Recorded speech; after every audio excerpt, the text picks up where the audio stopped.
Hey everybody, welcome to the channel. Michael Noland here, and tonight, Robert Plant, Decoded. You know, it wasn't too long ago that we reached our Phase 4 goal of our first 1,000 subscribers. And you know, I haven't even had a chance to announce my Phase 5 goal on the channel of reaching 2,500 subscribers, and we've already reached that goal. So a big thank you to each and every one of our brand new subscribers.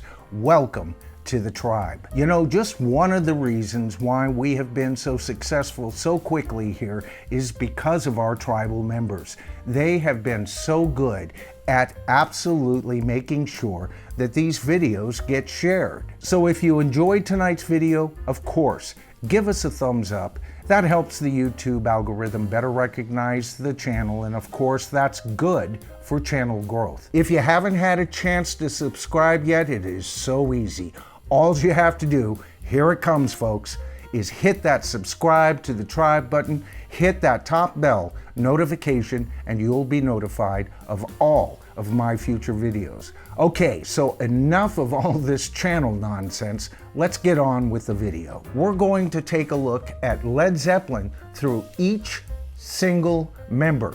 Tonight, we'll start off with their frontman, Robert Plant. In the past Decoded episodes, we have discussed just how far this young man had to come, not in regard to his singing abilities. That was never in question. He always delivered. It was a matter of how he would present himself within the band. Would he be included in the writing process? And of course, just how much of a frontman would Led Zeppelin need? And that's a key component tonight. We're going to tear that whole question apart and discuss really what truly makes a great rock and roll frontman. Now, one of the questions asked to me by Lou Mars on Royce in the House was, who would be my number 2 frontman in rock and roll? And of course, my response was Freddie Mercury. Now, there are 2 different approaches to being a frontman in rock and roll, historically speaking.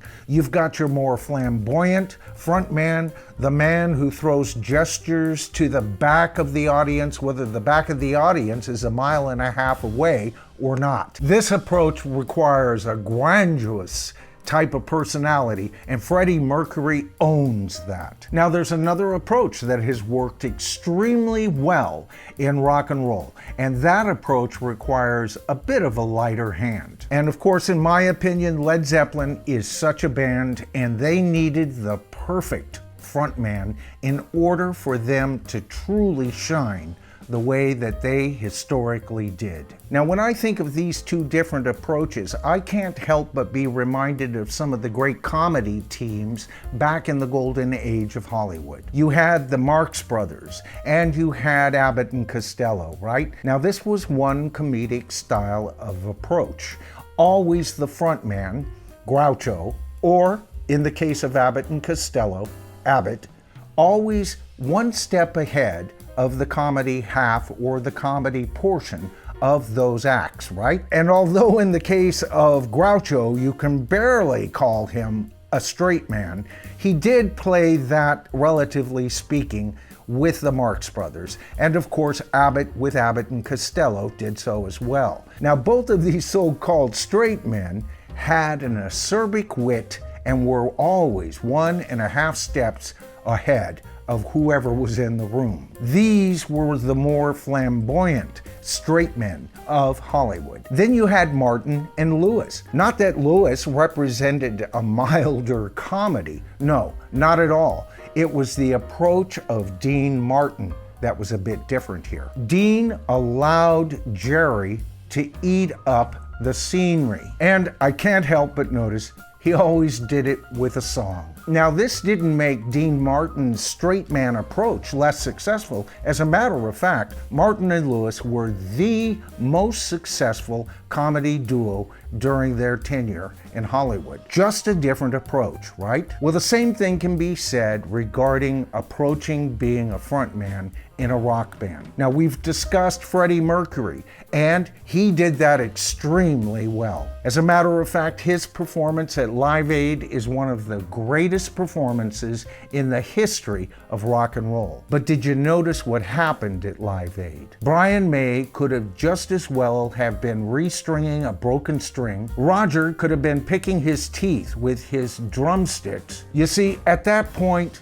Queen disappeared. It became the Freddie Mercury show. And that's always the danger with that kind of approach of a frontman. Now, I saw them twice earlier than that, and he did not chew up the scenery like he did there towards the end. The more flamboyant he became, the less the entity Queen would become, in my opinion. But you know, with Led Zeppelin, first of all, you have to understand the whole band was one man's dream, and that was the dream of Jimmy Page. He would need a front man, no doubt. And kudos to Jimmy for looking for, first of all, really great vocalists to handle the job. But you know, we've talked about the doubts that Jimmy had at the very beginning with Robert Plant, and you kind of got to wonder, what the hell was he thinking? He didn't doubt his vocal abilities, and he also must have seen this kid was a great looking frontman. But you know, even by Robert's recollections,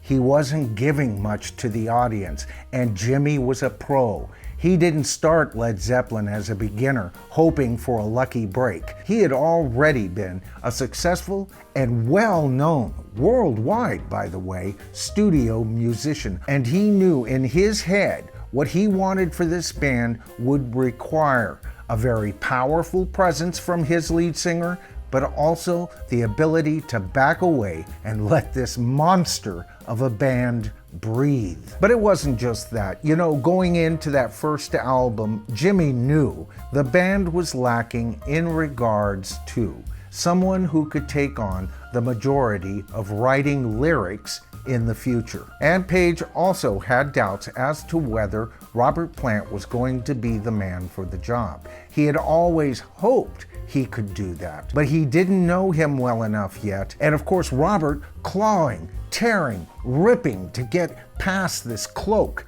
of self-doubt that he had to contend with all on his own that first year that Led Zeppelin came out. Now just think about just how delicate of a job being the frontman for Led Zeppelin was going to be like. First of all, Jimmy Page was going to play second banana to nobody. So you had to fit into the band and not upstage Jimmy Page. But where was Plant even physically on the stage most of the time? He was up front, to the right of John Bonham and to the left of John Paul Jones often, with John Paul Jones sneaking maybe every once in a while closer to the center back. Now Bonham was a powerful presence on stage, nothing to worry there. But John Paul Jones, just like the Stones bassist Bill Wyman, was the quiet, stoic basis of rock. So Plant had a tough job here. You had this really flamboyant performer with Jimmy Page, a great performer with Bonham, a more stoic performer with your bass player / keyboardist, right? Where do you fit in? And every single person that I have just mentioned, the best at their job in the world. How do you even approach being the frontman of such a monster? Well, first of all, you don't do it like Freddie Mercury. Grandiose gestures to those in the rafters would only direct attention at you.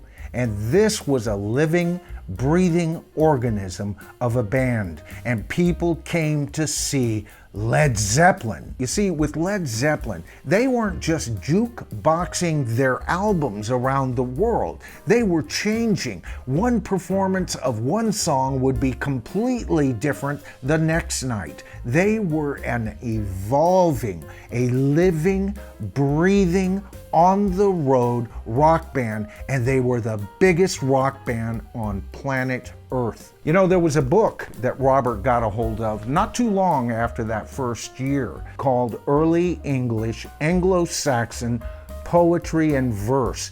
And this was a book that had updated all these old traditional poems into the modern vernacular. This, of course, had a great impact on his capabilities as a lyricist. And if you've seen my video on Is Robert Plant a Great Lyricist, you know I truly believe the man is. You know, this and the fact that the man did have self-doubt tells me that the man had enough humility, and there would have to be a bit of humility coming from the frontman of Led Zeppelin. Now, Robert Plant was by no means a wallflower of a frontman. No, at key moments he was as flamboyant as Freddie Mercury ever was, or at least ever was in front of me. But these were all moments that he would work up to within the band. Most of the time, this guy would get away with a flick of a wrist, right? A toss of that golden mane of hair that he had, as well as a few Elvis thrusts here and there, very subtly, of course, applied. No, you know, when I think of Robert Plant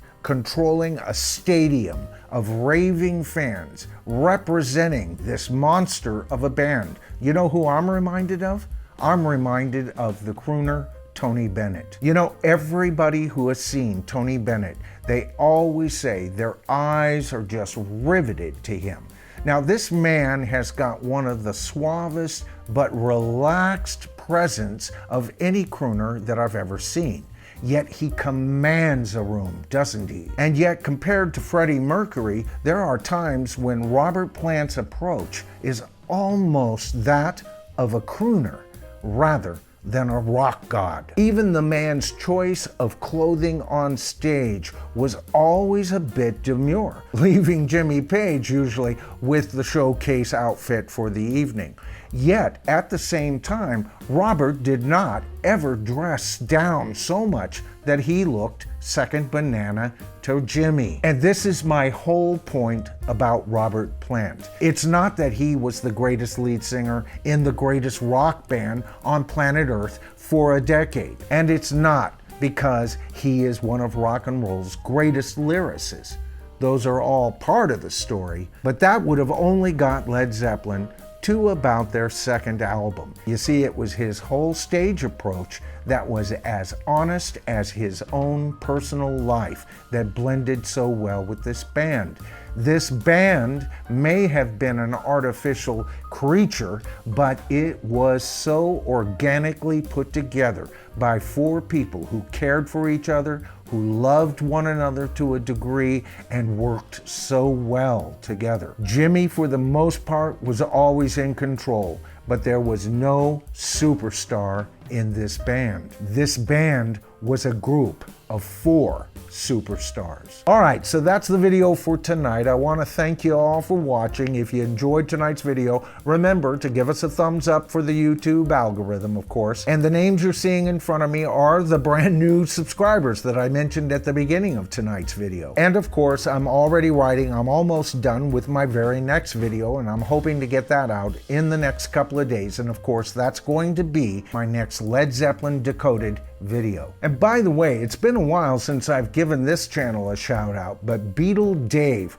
what a wonderful channel. If you're into vinyl and collecting vinyl and hearing stories around the pressings of those vinyls, this man's got it all for you. He not only has one serious collection of vinyl, the man is a complete expert, and I encourage everyone to go ahead and go over to his channel and give his channel a peruse. All right, so that about does it for tonight. I'm Michael Noland. This is The Bottom Line, and I'll see you in my next video.